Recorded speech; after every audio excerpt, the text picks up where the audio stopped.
Well, it has been 16 long, grueling years since the last Shrek movie. I'm sure if you told someone in 2010 that Donald Trump would be elected as president twice before the next Shrek movie was made, well, you'd probably receive a good kick up the bum. Well, look who is laughing now.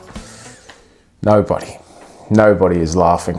Yes, Shrek hasn't graced our screens in quite some time, but he has managed to stay relevant through meme culture. Not to mention that Shrek 1 and 2 are just certifiably rewatchable bangers. People love the Shrek movies, and justifiably so. They're funny, charming, clever, and filled with a ton of heart. These films are the voice of a generation, and forever stamped into the pop culture timeline. When Shrek and Donkey attended the 74th Academy Awards, you knew that two legends were formed into cinematic history. Well, fast forward 25 years later and Shrek 5 is finally on the horizon. Last year we were treated to a cast announcement teaser revealing Mike Myers, Cameron Diaz and Eddie Murphy are all returning, with the addition of Zendaya. 'Cause why not? And now we have a new teaser, one that offers a little more of a glimpse of what the gang has been up to. But more importantly, this teaser offers something that we love here on Slightly Seasoned: petty complaint. Petty complaint in which I am totally a part of, and petty complaint which I think is completely justified. I'm sure you know by now that Shrek 5's animation has caused quite a stir online. It started with that first teaser 1 year ago, and while fans were hoping that DreamWorks might listen to complaints and revert back to the original's animation, it appears they've doubled down as the new teaser, well, it's still not quite that animation style that we all grew up with. Shrek 5's animation has a much more cleaner and polished look. In fact, you could probably say it just looks more like a cartoon compared to the grittier and more grounded look of the first 4 films. The new style certainly offers more expression and fluent movement, but fans are rejecting it because, well, it isn't our boy Shrek. Sure, the original animation wasn't perfect, but it was distinctly Shrek. The look perfectly captured that sense of abnormality in this satirical fairy tale world, helped keeping the Shrek brand very fresh and unique compared to other animations. Now, this style does look good, but it looks very familiar. I don't want to say the D word, so I'll just get someone else to say it for me. And Disney. Thank you very much. So why change the animation in the first place, especially when the animation is such a key part of Shrek's identity? Well, like most of life's problems, children are to blame. Am I so out of touch? No. It's the children who are wrong. As I said, it's been 16 years and a whole new generation of children are now the target audience. But a major factor in that is that DreamWorks is now using Moonray. Now, me explaining technology is a lot like Shrek Forever After. It's messy, forgettable, and well goddamn futile. But I'll give it my best in a relatively short manner.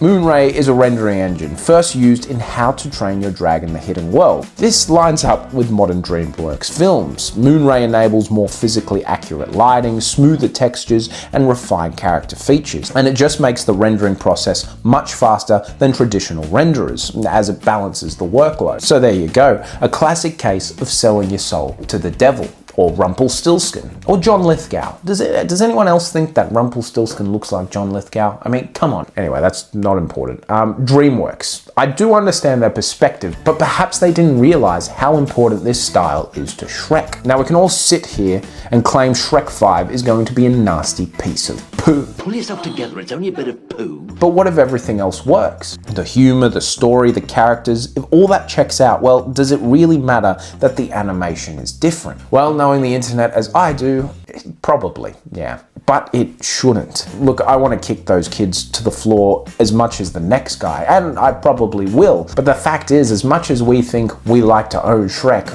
we don't. But not only that, DreamWorks isn't making this film for us, it's making it for the next generation of children.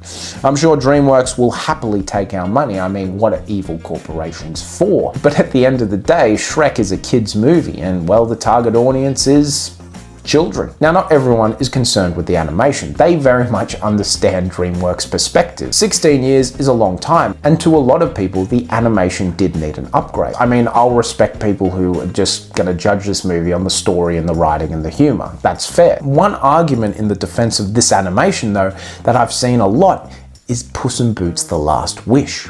Now, before I go into my next point, let me just say that Puss in Boots: The Last Wish is a stellar film. In fact, it's so good, I think people actually think that The Last Wish is the first film in the franchise, which isn't true because they made a Puss in Boots movie in 2011, which is absolutely and utterly forgettable. All I remember is that Zach Galifianakis is Humpty Dumpty and Billy Bob Thornton's in there. I only know that because I love Billy Bob Thornton. Anyway, enough about Billy Bob Thornton. But people are using The Last Wish as an example as to why Shrek's animation change is necessary, saying that nobody complained about the change in this film even though Puss is a part of the Shrek universe. Now, that argument I actually don't buy. Yes, Puss is a part of the Shrekverse, but his movie is entirely its own thing. The animation style used in The Last Wish is beautiful, and it was rendered in Blu-ray, but to me this style fits Puss in Boots as a character more than it does to Shrek. Puss is agile, adventurous. He much more leans into the fairy tale aspect of this world, and the animation paints that beautifully.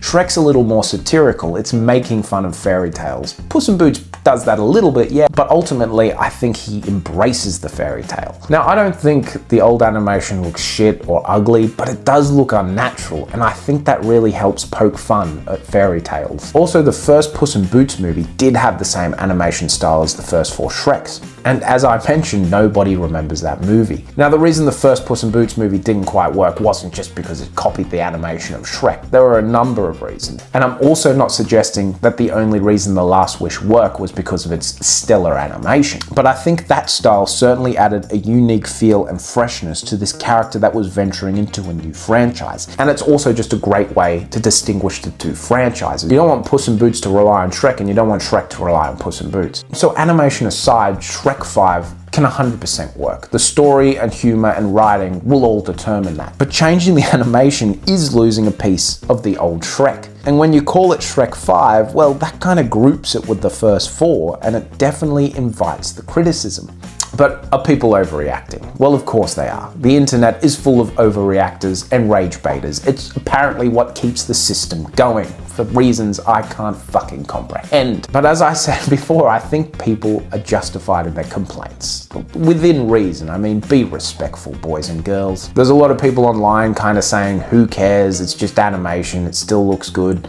And look, that's a fine response, and I'm hoping they're more responding to the people who are just hating to hate. But it's gonna take some personality away from the originals. Shrek kinda looks okay. Donkey, to me, I don't really like his movements, the hair and on his head and chin, I don't like that. Fiona honestly looked like she had indulged in some good crystal meth in the last 16 years. I don't really want to go into the trailer itself and the content in that because I was more interested in just the backlash of the animation. But you know, the teaser looked fine. It wasn't much, and I don't want to form too much of an opinion on it just yet. Between Donkey's badonkadonk and Gingy's gun drop buttons, I'm a bit concerned, but innocent until proven guilty. At the end of the day, it's just really great to get another Shrek movie, because I really just thought there would never be another one. And especially considering that Shrek really kind of closed on a very forgettable final film, it's going to be good to see all these characters back at it again. It's for a new generation, but still, it's exciting. I remember when Toy Story 3 came out after so long.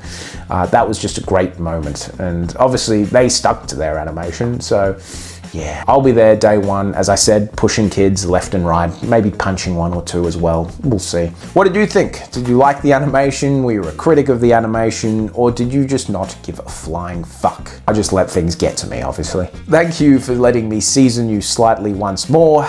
Catch you on the flip-flop.